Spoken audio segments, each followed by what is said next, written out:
નમસ્કાર, જય ગો માતા, જય ગોપાલ. ફરીથી તમારું બધાનું સ્વાગત છે મારા નવા વ્લોગમાં. તો આજે આપણે આવી ગયા છીએ સ્વામી શ્રી સિંહોસાગર અન્નક્ષેત્ર ટ્રસ્ટ, જે ચાંદોદમાં આવેલું છે, જેનો તાલુકો ડભોઈ અને જિલ્લો વડોદરા છે. તો આજે તમને ત્યાંની ગાય માતા, તેના વાછરું, તેની વ્યવસ્થા વિડીયોમાં તમને આગળ દેખાડશું. તો એન્ડ સુધી તમે બન્યા રહેજો. જો મારો તમને વિડીયો સારો લાગે તો લાઇક, શેર અને સબસ્ક્રાઈબ કરવાનું ભૂલશો નહીં. તો ચાલો વિડીયોમાં આગળ વધશું આપણે.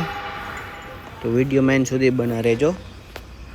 તો આપ જોઈ શકો છો, આ છે એમના ચારાનું સ્ટોકનું ગોડાઉન, જે મગફળીનો પાલો, તૂરનો પાલો, અડદનો પાલો છે. આ છે એમના ફ્યુચર બોલ. ટોટલ 4 નંદી મહારાજ છે. હાલ અત્યારે એક ચાલુ છે, તમે જોઈ શકો છો. આ 3 ફ્યુચર બોલ તે લોકો તૈયાર કરે છે. જે ઊભો થયો એ અત્યારે ચાલુ છે એમના વાડામાં સર્વિસ માટે.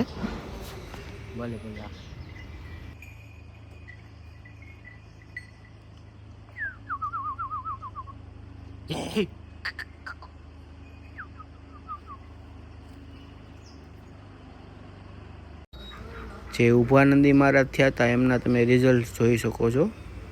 આ બધા એમના નાના નાના વાછરું છે. સરસ મજાનું રિઝલ્ટ છે એમનું.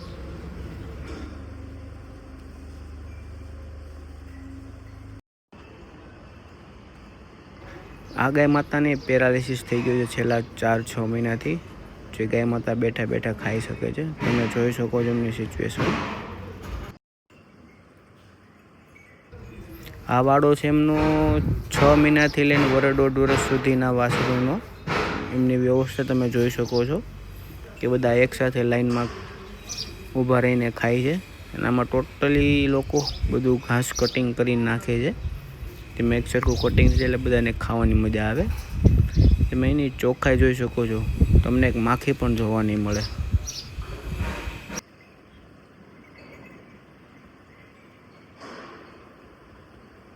આમાં એ લોકોએ છે જ ઢાળવાળું કરેલું છે.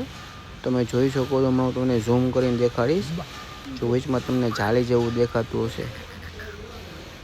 જે કંઈ ખડેરે જે ગૌમૂત્ર કરે એ બધું જાળીના માધ્યમથી નીચે લોકોએ એ રીતના ગટર કરેલી છે. ત્યાં તમે જોઈ શકો છો કે બધું એમાં નીચે થઈને સમાવેશ થઈ જાય. એ બધું લિક્વિડ ફોર્મમાંથી લોકો એના ખેતરમાં આપે છે.